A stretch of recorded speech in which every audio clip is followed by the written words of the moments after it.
al final de cuentas, en el área de tecnología, las mujeres siempre han tenido, y digo no solamente en el área de tecnología, pero en esto que es nuestra especialidad, pues hemos visto que obviamente las mujeres han estado luchando muchísimo para ganarse su lugar, para ganarse su espacio, y al igual que todas las personas que emprendemos, pues a veces lo hacemos como Dios nos da a entender y vamos como hago, como les digo de broma, vamos como los ratoncitos de Shrek, sin que nadie nos diga qué es lo que tenemos que estar protegiendo en nuestras empresas para estar realmente blindados. Ahora, las empresas de tecnología tienen sus particularidades, no son la típica empresa tradicional y protegerlas tiene pues ciertos detalles que van cambiando en cada uno de estos proyectos, ¿no? Para comenzar, pues me gustaría irles mostrando la presentación. ¿Qué es el ABC? Muy fácil, vamos a tratar de recordarlo. A, de armar una estructura, la B, perdón, de blindaje y la C, de comercializar. A, armar, B, blindar, C, comercializar. Ese es el verdadero ABC legal y hay que estar siempre teniéndolo presente a la hora de que empecemos a crear nuestra compañía, a la hora de que estemos emprendiendo. Pero Cintia, ¿a qué te refieres con armar una estructura? ¿Qué es la A? Pues bueno, obviamente todo siempre necesita orden, las empresas no son la excepción. Vamos a ver que el primer paso siempre, siempre va a ser tener una estructura corporativa sólida. ¿Y cómo armo mi estructura corporativa, Cintia? Bueno, la verdad es que depende muchísimo de los objetivos de cada quien. Va a haber muchísimas empresas que a lo mejor, digo, por su naturaleza, son un spin-off de una empresa tradicional y van a tener sus particularidades. A lo mejor y son una startup que está enfocada 100% en tecnología desde que comenzó, desde que nació, y su objetivo es levantar capital a lo mejor en algún momento. Y obviamente si ustedes van a desear levantar capital, pues también van a tener que tener deben de tener una estructura corporativa que esté ajustada a pues, a estas necesidades, ¿no? A estos planes. Por ejemplo, van a levantar capital, yo les diría, ¿tu estructura tiene acciones del tipo preferencial? Ese tipo de situaciones son las que tenemos que estar analizando, tenemos que estar viendo dependiendo de qué es lo que queremos o qué objetivos queremos alcanzar. Muchas veces hay quienes dicen, ¿sabes qué, Cintia? La verdad es que mi modelo de negocio no necesita levantar capital. A lo mejor yo estoy enfocado o enfocada en otras cosas. Y pues, ¿para qué nos distraemos en una estructura a lo mejor demasiado compleja para lo que realmente queremos estar haciendo o para lo que realmente lo queremos operar? Pero como sea, siempre la estructura es esencial, es necesaria. Yo siempre recomiendo que pues empecemos las cosas bien desde el inicio, que desde el principio demos un primer paso muy fuerte que obviamente nos permita estar construyendo cosas a futuro, ¿no? ¿Y por qué se los digo?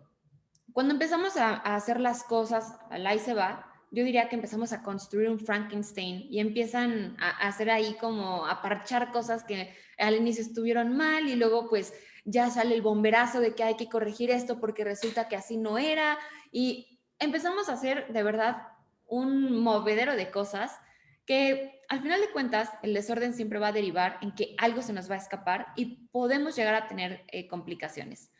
Las estructuras más básicas siempre van a tener cosas en común. Por ejemplo, lo que la ley nos va dictando, un ejemplo de esto son los libros corporativos, o simplemente hasta lo más básico que es constituirse, ¿no? Que incluso en el momento de la constitución, pues tenemos como muchas opciones, ¿no? El otro día me preguntaban justamente, ¿qué me conviene más? ¿Constituirme con notario o constituirme con un corredor público, ¿no? Entonces, desde ahí vamos a empezar a ver cómo armar esta estructura, pues genera muchísimas, o sea, una gran diversidad de posibilidades, ¿no? Yo creo que además de cumplir con estas partes que la ley nos pide y además de tener la mira hacia lo que queremos conseguir, siempre hay que considerar que la estructura corporativa va a ser donde se deposite todos nuestros activos intangibles. Esta es una parte medular, es una parte esencial, porque en tecnología, todo lo que está haciendo producto digital, proteger la propiedad intelectual va a ser como proteger el corazón de nuestro negocio. Al final de cuentas, es lo que nos está dando valor. Es una de las partes más importantes. Por eso, el B es blindar, porque la mejor forma de blindar nuestro negocio es a través de una estrategia de protección de activos intangibles o de propiedad intelectual. Ambas cosas van relacionadas, el A va muy relacionado con el B. Obviamente nuestra empresa, lo que nosotros siempre recomendamos es que sean los titulares de los derechos o de estos activos intangibles. Pero ¿cómo se hace una correcta estructura de la protección o de protección de propiedad intelectual? Porque al final de cuentas nadie nos lo explica y a veces llegamos a tener nociones como muy básicas. Por ejemplo, el registrar nuestra marca, que como ven les he puesto aquí un ticket dorado, que al final de cuentas es un título, es parte de nuestros activos y por supuesto que es un primer paso muy importante. En algunas otras ocasiones ya les he platicado o hemos tenido oportunidad en otros talleres comentar sobre la importancia de empezar desde el principio, como es la marca, a protegerlo y a meterlo dentro del patrimonio de la sociedad. Pero eso no lo es todo, porque al final de cuentas, cuando empezamos a hablar de tecnología, vamos a ver que surgen un montón de derechos, va a haber un montón de protecciones que están regulados por la ley del INPI, la ley del INDAUTOR, y hay muchísimas formas de hacer esta protección. Como muchos saben, una de las formas para hacer la protección puede ser a través de un registro ante INDAUTOR, aunque también esto a veces genera como mucha incertidumbre en las personas que están emprendiendo, porque dicen, Cintia, pero lo voy a registrar en Indautor y le voy a dar mucha publicidad y voy a colgar ahí todo mi código y voy a publicar todas mis cosas. Nosotros también recomendamos mucho hacer una estrategia a través de los secretos industriales. Y cuando hablo de estrategia, porque obviamente escuchamos secretos industriales y se escucha algo probablemente muy fácil, pero genuinamente es una estrategia, porque para que esto se configure, para que esto se acredite siempre y para que realmente exista un secreto industrial, debemos estar tomando en consideración muchísimos puntos que se van entretejiendo entre sí. Por ejemplo, a la hora de que hacemos la contratación de nuestro personal, de aquellas personas que están generando pues activos intangibles, que están generando código, que están generando incluso contenidos digitales, tenemos que asegurarnos de que todo esto que ellos están generando también le pueda pertenecer a la sociedad y que lo pueda estar explotando. Porque esto lo hemos visto en otras ocasiones. Hemos tenido clientes que a veces nos cuentan, fíjate que ahora voy a hacer una campaña increíble en redes sociales, contraté a una persona magnífica que me va a hacer unos videos y los vamos a estar compartiendo en nuestro Instagram y lo vamos a estar compartiendo en nuestra plataforma. Y a veces preguntaba, oye, qué padre, ¿y cómo hiciste esta relación? Ah, pues nada más de buena onda, somos amigos. Y ahí empieza a haber problemas. Porque ¿qué pasa cuando la persona que empieza a hacer estos contenidos digitales o que está haciendo código, que lo está desarrollando, de pronto les diga, yo ya no quiero formar parte del proyecto y me llevo toda mi propiedad intelectual? Y entonces la empresa ya no va a poder explotarla, ya no va a poder estarla compartiendo, ya va a ser algo que se va a quedar sin ello, ¿no? Es como un rompecabezas y de pronto le va a hacer falta una pieza. Y pues a uno como emprendedor o emprendedora, definitivamente esto no le beneficia en nada. Honestamente, esto es algo muy perjudicial que puede afectar justamente pues nuestro modelo de negocio, hablando incluso de código, puede afectar nuestros activos intangibles y nos puede incluso acarrear consecuencias como multas, litigios, problemas legales, que obviamente nadie quiere meterse en eso, ¿no? Una de las formas que nosotros siempre recomendamos para estar como muy claros sobre cómo va a ser esta protección es hacer pues el listado de los activos intangibles, el Bill of Materials, como también lo llamamos, en donde se va haciendo una lista de cada una de las partes que hemos ido utilizando para nuestro negocio, para nuestro código, y en donde vamos describiendo, por ejemplo, cuando desarrollamos código, qué licencias estuvimos utilizando, qué librerías se usaron, quién desarrolló qué cosa. Y de esta forma podemos mantener un control respecto a que en realidad tengamos los derechos para poder estar utilizando y explotando pues estas partes, ¿no? Por ahí tuvimos en una ocasión una anécdota en donde alguien, a la hora de que nos estaba comentando cómo estaba desarrollando su código, nos enseñó que dentro de su código había puesto una licencia que no le permitía comercializar el código que desarrollara montado sobre esa licencia. Entonces, cuando lo vimos, le dijimos, oye, ¿y si sabías que los términos y condiciones de esta plataforma menciona que no puedes comercializarlo? O sea, no puedes recibir ningún tipo de ganancia utilizando esta licencia. Y me acuerdo que nos dijo, ¿en serio no sabía? Entonces, que, pues sí. Entonces, ahí hay un incumplimiento y obviamente corre un riesgo tu código, porque en cualquier momento puedes tener una consecuencia legal. Entonces, para evitar esto, nosotros siempre sugerimos hacer esta estrategia de activos intangibles, ¿no? Obviamente, ya tenemos la estructura, ya tenemos el blindaje y lo más importante y lo que siempre queremos llegar a hacer es obviamente la comercialización, ¿no? Oye, Cintia, y cuando hablamos de comercializar, ¿cómo lo voy a hacer? ¿Cómo voy a comercializar una plataforma? ¿Cómo voy a comercializar un algoritmo? ¿Cómo lo voy a estar comercializando? La verdad, hoy por hoy se van a sorprender. Muchos seguramente van a decir, ¿de verdad esta es la forma? La forma más ideal de comercializarlo, obviamente en línea, es a través de los términos y condiciones. Porque ya sé que todos, cuando nos aparece el simbolito o el mensajito, como lo pueden ver aquí en nuestra imagen, cuando nos aparece el mensajito de acepto términos y condiciones, yo sé que todos agarramos, le damos a aceptar y ni lo leemos. Pero lo que realmente son esos términos y condiciones son contratos, o en verdad generan una relación, son vinculantes. Entonces, digamos que este es el contrato en donde vamos a estar viendo qué es lo que vamos a estar ofreciendo nosotros como startup, como empresa, en qué términos lo vamos a estar ofreciendo, si somos un producto, si somos un servicio. Obviamente tenemos que hacer licencias porque, como ya lo habíamos platicado antes, estamos generando muchísimos derechos de autor, muchísima propiedad intelectual y la forma correcta de hacer la explotación de esto es a través de una licencia. ¿Y dónde se ve reflejado esto? Obviamente en los términos y condiciones. Eso de que nos digan, oye, pero pues me copio los términos y condiciones de Google y ya con eso cumplo con la ley, la verdad es que para mí es como que me va a dar un infarto y es como que, ya mejor dime que me odias. Porque no es lo correcto. Nos podemos llegar a meter en muchísimos conflictos. Hay que recordar que los términos y condiciones también están regulados. Profeco muchas veces ha puesto sanciones justamente por términos y condiciones que no cumplen con estas reglas. Y ahorita actualmente acaba de haber una situación muy novedosa. Profeco acaba de hablar sobre un sello digital que obviamente, pues para poder conseguir esta autenticación, este sello, este distintivo digital, pues vamos a tener que cumplir con los requisitos que la Profeco nos ponga, que establezca. Y parte de esos requisitos es cumplir con unos términos y condiciones adecuados, que estén ajustados a lo que realmente está pidiendo y lo que realmente espera Profeco para la protección de todos nuestros usuarios y también para protección nuestra, la verdad.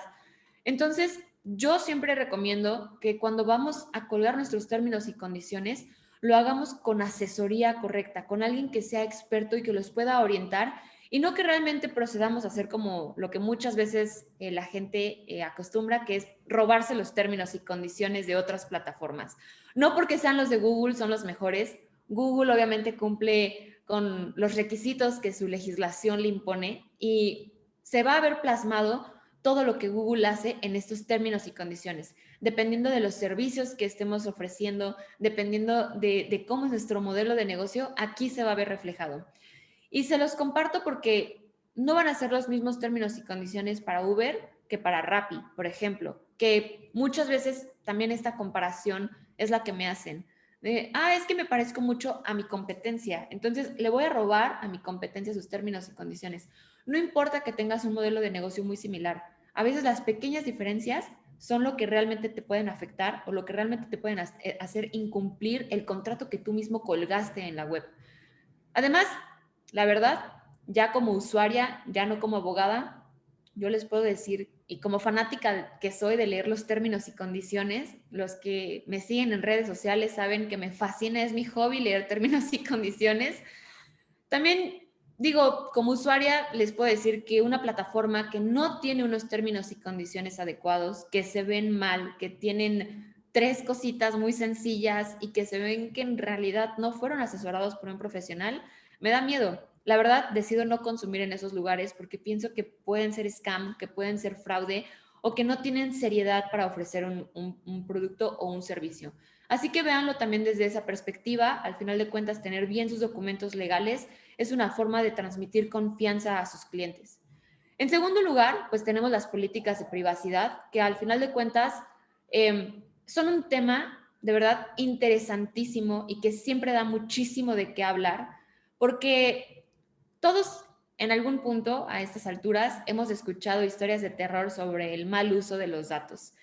Y desafortunadamente creo que hay una desinformación muy grande alrededor de la protección de los datos personales y hemos escuchado que solamente hablamos del aviso de privacidad, cuando en realidad el aviso de privacidad es solamente la punta del iceberg, es solamente lo que se ve, es como algo que refleja o que nos hace saber que hay muchísimo más abajo de.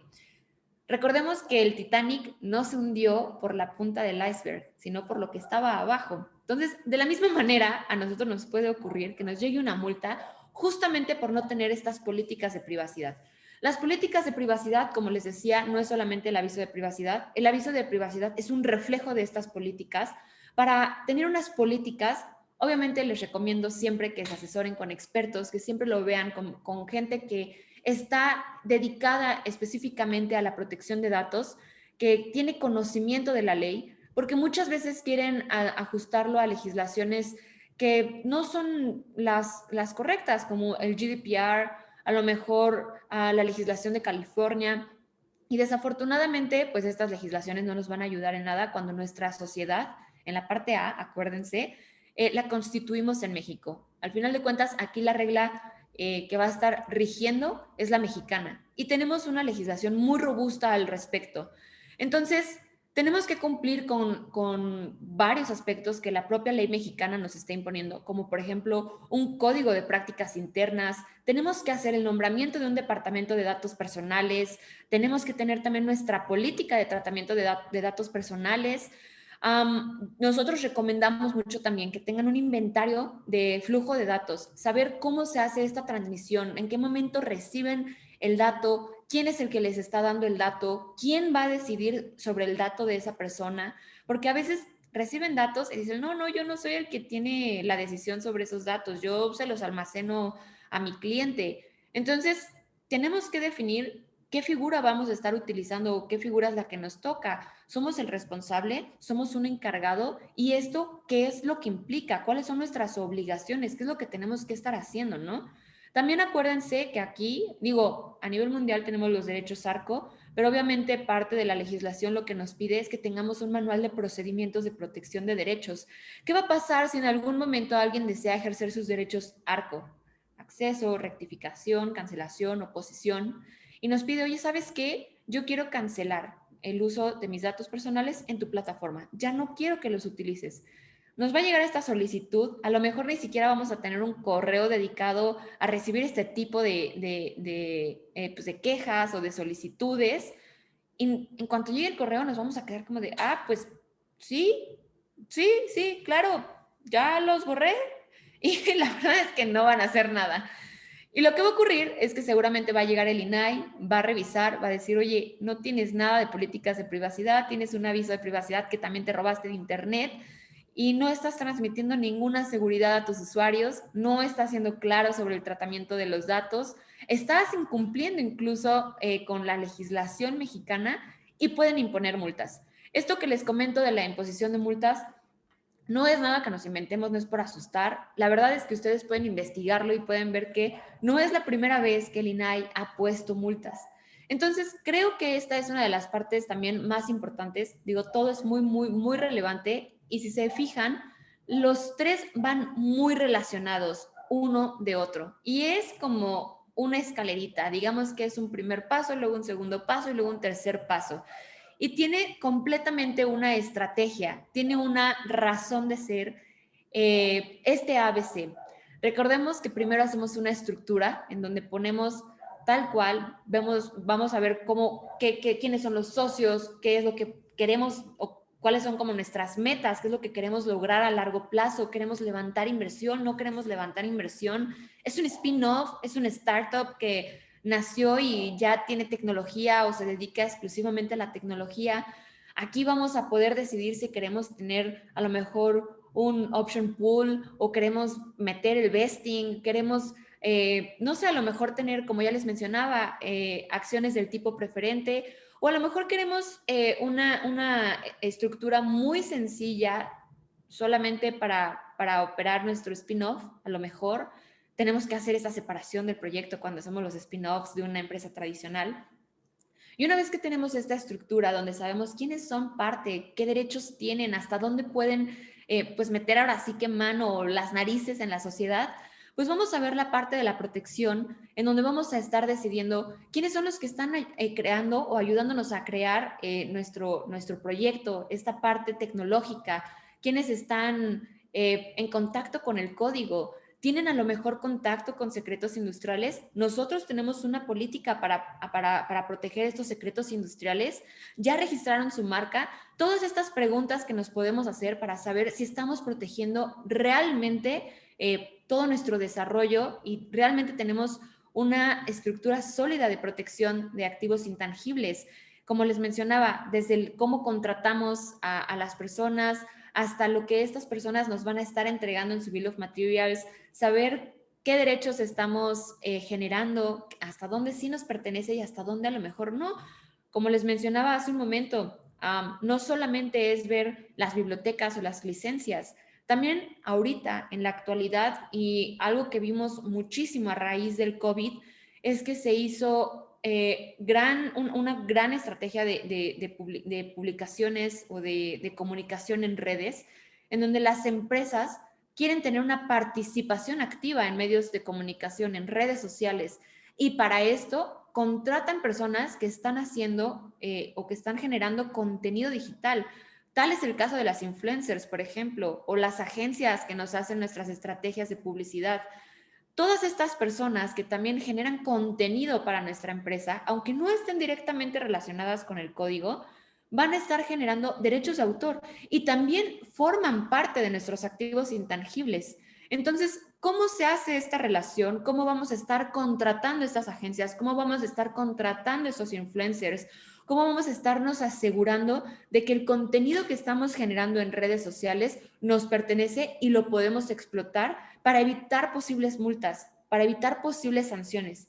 Y por último, ya una vez que tenemos nuestra estrategia de protección de activos intangibles, ¿cómo lo vamos a comercializar? ¿Cómo todo esto nos va a generar a lo mejor una ganancia? ¿Cuáles son los documentos que vamos a estar necesitando para poder comercializarlo correctamente y de una forma segura que nos permita comunicarnos y transmitir seguridad a nuestros usuarios y que también nos evite a lo mejor tener algún tipo de multa o de sanción o de falta administrativa? Entonces, recordemos, estructurar, proteger y comercializar es el secreto para tener una ABC legal ideal. Sé que a lo mejor es una charla corta, sé que a lo mejor no podemos abarcar todo, sé que muchas tienen modelos de negocio muy particulares.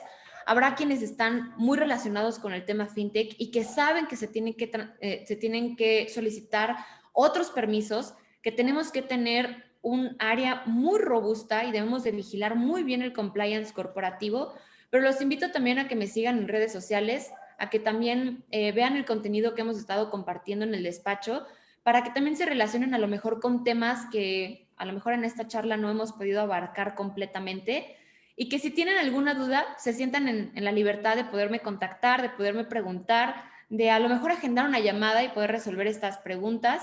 Y por qué no, me encantaría de verdad que me den la confianza para poderlas representar y para poderlas asesorar en este tema. Ahora sí que sé que la mayoría aquí somos mujeres y que sepan que la sororidad para mí siempre va a ser un principio que rige también mi camino profesional y que de una u otra forma me encantaría muchísimo ver empresas, startups, mujeres en posiciones de CEOs, de emprendedoras, de inversionistas, y que si hay alguna forma en la que yo las pueda apoyar con esta orientación legal, que sepan que aquí siempre van a tener una servidora y que con gusto siempre voy a tener mi agenda abierta para poder platicar con ustedes, asesorarlas y representarlas también. Voy a ver las preguntas. Veo que hay algunas manitas aquí levantadas. Vamos a resolverlas. Dice Carla García, esas agencias influencers que hacen los posts tendrían que ceder sus derechos de lo que escriben a nuestra empresa. Sí, Carla, de hecho justamente era lo que platicábamos. En realidad sí considero que esta es una parte que se ha descuidado mucho y que dentro de las buenas prácticas la hemos dejado un poco excluida.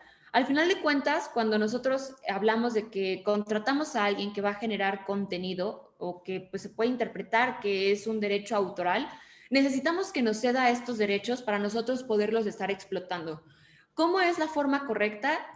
Nosotros siempre recomendamos que, por ejemplo, si tú contratas a un influencer directamente, tengan en el contrato una cláusula de obra comisionada. Ahora, también algo que se ha dado mucho y que esto cambia un poquito cuando hablamos de cuando desarrollan código, las influencers también prestan mucho su imagen. Entonces, hay que recordar que también las influencers tienen un derecho sobre su imagen personal.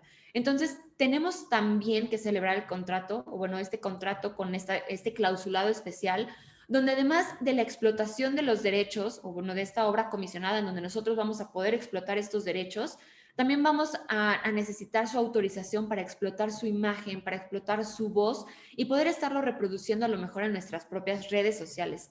Es súper importante porque recordemos, y esto se los cuento porque ya me ha tocado verlo, lo he escuchado en muchas ocasiones que me dicen, oye, Sin, fíjate que yo trabajaba para esta empresa, les generé este contenido digital, les generé estos posts, les generé estos videos y pues me acaban de correr y yo ya no quiero que utilicen mi propiedad intelectual.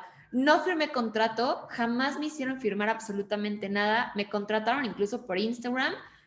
¿Qué onda? ¿Les puedo pedir que dejen de utilizar mi propiedad intelectual o no? Entonces, se los cuento porque lo he escuchado, lo hemos vivido y como les mencionaba, cuando ustedes son empresas y cuando están generando todo esto como publicidad, como una estrategia de marketing o incluso como parte de su negocio, que llegue esta persona, esta agencia, estas influencers y nos digan ya no lo puedes explotar, nos genera conflicto y obviamente pues es un problema que hay que resolver, ¿no? Y que puede incluso derivar en pérdida de dinero o si seguimos explotando esto, pues puede, como les mencionaba, derivar en multas, en sanciones o en litigios incluso, ¿no? Entonces, sí se tiene que hacer. Si tienen dudas sobre cómo hacer estas contrataciones, agéndenme una llamada y con gusto lo platicamos. Las puedo asesorar muchísimo mejor para que tengan esta relación pues muchísimo más segura con las agencias y con las influencers. Andrea León dice, ¿qué recomendarían para proteger el contenido digital que se crea para la empresa? Como ya les comentaba, creo yo que es esencial generar los contratos con el clausulado correcto. En nuestra experiencia, las empresas que han generado como estas relaciones con influencers o con agencias, lo que nos piden muchísimo era, como ya les mencionaba, uno, que sea una obra comisionada para que la empresa sea la que tenga el derecho de explotar estos derechos. Dos, que tengan obviamente esta parte de la explotación de la imagen del influencer o de la persona que esté generándoles el contenido. Y también hemos visto que hay algunos clausulados que piden como la exclusividad en algunas ocasiones o la no competencia, es decir, que no pueden generar contenido muy similar para empresas que sean su competencia, ¿no? O que se vayan y ellas de pronto empiecen a realizar lo que ustedes les enseñaron o lo que ustedes estaban haciendo. Entonces, estas son cláusulas que hemos visto que dentro de la industria se están volviendo estándar y que consideramos que sí es la mejor opción para proteger todo lo que están generando. Daniela Ramos nos menciona, ¿cuál sería su recomendación si quiere hacer una app de marketplace, pero que la idea es que los usuarios sean globales y recibiré el dinero en una cuenta en USA? Me conviene más hacer los términos y condiciones con base en la legislación de Estados Unidos o de México. Mira, Dani, la verdad, tu pregunta es muchísimo más compleja y te voy a explicar por qué. Yo creo que tenemos que hacer la diferenciación y esto es algo que genera muchísima incertidumbre cuando hablamos de tecnología, porque al final de cuentas en Internet no tenemos las barreras como tan delimitadas como lo tenemos en un mundo físico. Entonces, llegar a un público fuera de nuestro país es muchísimo más sencillo, es más accesible y empieza a generar como estas dudas, ¿no? Yo lo que te diría y lo primero que te preguntaría a ti sería, ¿dónde vas a estar constituida? Si tú estás constituida con una sociedad mexicana, tu principal mercado es mexicano, incluso si estás recibiendo dinero del extranjero o tienes usuarios en el extranjero, pero si tu operación principal está en México, por supuesto que te sugiero que todos los documentos comerciales estén enfocados o que estén ajustados a la legislación mexicana. Pero si tú tienes una empresa americana con la que vas a estar operando también tu empresa, por supuesto que vas a tener que cumplir con esa legislación. Y no solamente, digo, esta parte hay que recordarla, no es solamente la parte de propiedad intelectual, no es solamente la parte corporativa, también hay una parte fiscal que les recomiendo mucho que también puedan estar vigilando y que no se les olvide que deben de cumplirla, porque esto también es un tema, ¿no? A veces queremos emprender y abrir muchísimas filiales en muchísimos países y se nos olvida que en cada país hay distintas reglas, hay distintas normas y tenemos distintas obligaciones, no solamente en lo corporativo, como lo mencionaba, sino también en la parte fiscal. Si tú quisieras hacer una estrategia en donde quieres tener a lo mejor una empresa americana y una americana y una subsidiaria mexicana, pues te recomendaría que también tomes una asesoría con nosotros para que te podamos orientar muchísimo mejor. A veces hay que ver como estas particularidades, hay que ver dónde vas a colocar tu propiedad intelectual, hay que ver cómo va a ser este acuerdo entre las sociedades y hay muchísimos aspectos que siempre se tienen que ver. La ventaja contigo es que eres un marketplace y considero que los términos y condiciones de un marketplace luego llegan a ser de los más, a mí personalmente son de los que más me gustan, son de verdad términos y condiciones mágicos por cómo plasman el modelo del negocio, así que creo que vas a tener como una gran posibilidad para explotar esta parte y digo, ojalá tengas una operación en México para que también puedas ajustarte a esta legislación. No sé si tienen más preguntas al respecto sobre el ABC legal.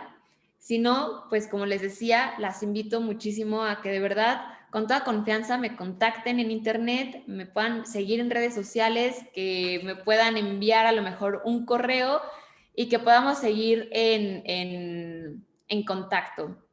Vi por ahí una preguntita, déjenme ver.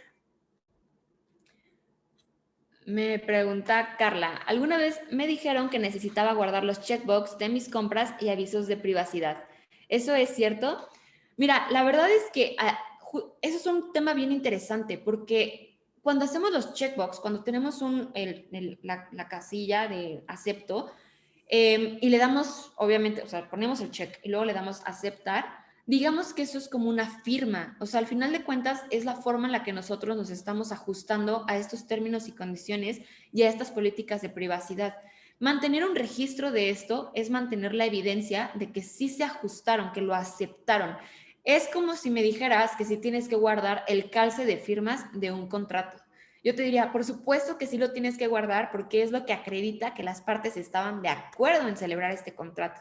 Entonces, se hace de la misma manera. Entonces, por eso yo creo que te sugieren y te recomendaban que guardaras como estos checkbox y estos acepto para que tú lleves como este registro de tus usuarios que realmente van a estar utilizándolo. Y esto también se volvió muy popular ahora que tuvimos las modificaciones en los términos y condiciones de WhatsApp. Esto también se escuchó muchísimo porque WhatsApp en su última modificación nos decía, pues si no aceptas los términos y condiciones, entonces ya no te va a poder prestar el servicio. Y mucha gente como que se sintió muy incómoda con que les dijera que si no aceptaban esos términos y condiciones, pues se fueran a buscar otras opciones, ¿no?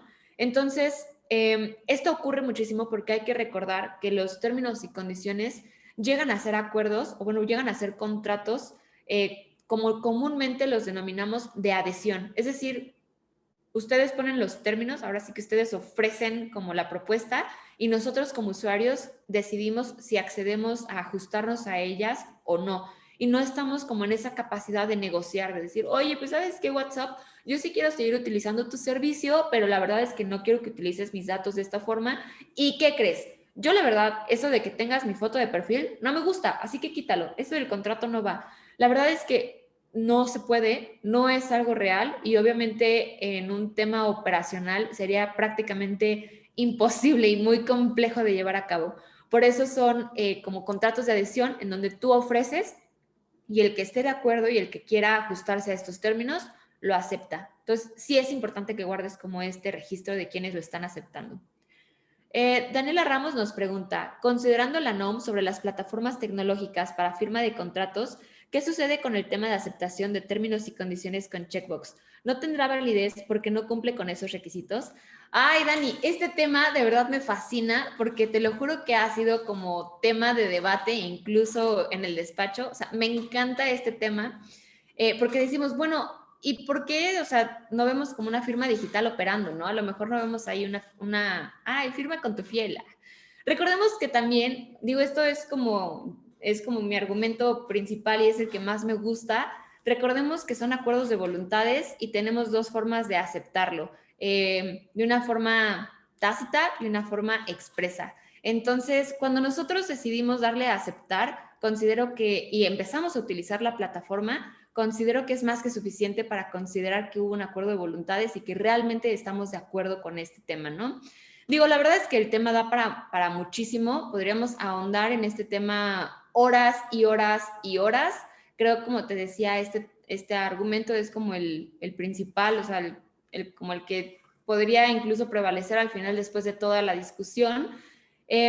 Actualmente habrá quienes sí decidan implementar estas medidas y decidan implementar como sistemas que puedan acreditar o que puedan brindar como esta validez o esta certeza respecto a las firmas, y habrá quienes a lo mejor no quieran invertir en estas tecnologías, ¿no? También hay que recordar que incluso hay algunos términos y condiciones que se tienen que registrar ante la Profeco. Entonces también podríamos hablar de qué ocurre con aquellos que no se están registrando, ¿no? Pero la verdad, como te decía, es un tema que nos va a dar para muchísimo. La verdad, me encantaría que si estás de acuerdo lo pudiéramos platicar después. Agéndame una llamada y lo podemos discutir con muchísima más profundidad, porque además esa NOM es interesantísima. Y vamos a ver que hay muchísima regulación al respecto cuando hablamos de firmas electrónicas. Que por ahí creo que tenemos contenido, se los voy a compartir si les gusta, porque la verdad es que está interesantísimo el tema de las firmas electrónicas. Y ahora en COVID, la verdad es que ha sido la gran salvación para muchísimas empresas, ¿eh? Pues muchísimas gracias a ustedes. De verdad les deseo mucho éxito en sus emprendimientos. Espero que esta charla de verdad haya sido muy, muy nutritiva para todas, que las haya dado una noción básica de a dónde tenemos que estar mirando, qué aspectos debemos de estar cuidando en nuestros emprendimientos. Como les decía, reitero, quedo a sus órdenes. Estoy aquí en redes sociales y me encantaría poder seguir en contacto con muchas de ustedes, seguir haciendo sinergia y, por supuesto, pues representarlas y acompañarlas en este camino del emprender. Muchas gracias a todas.